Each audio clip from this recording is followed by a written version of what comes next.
Ankleshwar GRDC વિસ્તારમાંથી ચોરી થયેલા ઓટો રિક્ષાના ગુનાનો ભેદ ઉકેલવામાં જીઆરડીસી પોલીસને મોટી સફળતા મળી છે.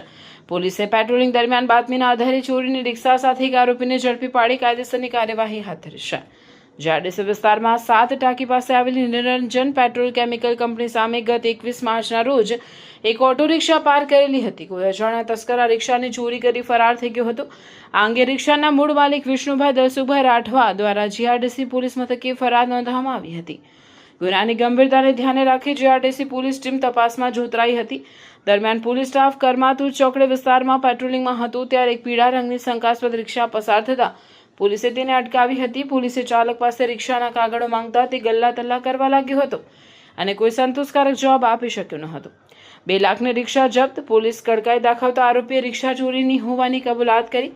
પોલીસે 2 લાખની કિંમતની ઓટો રિક્ષા કબજે કરી આગળની તપાસ શરૂ કરી છે. પોલીસે રિક્ષા ચાલકની આગવી ઢબે પૂછપરછ કરતા તેનું નામ સુનિલ પરબત નાયક હોવાનું સામે આવ્યું.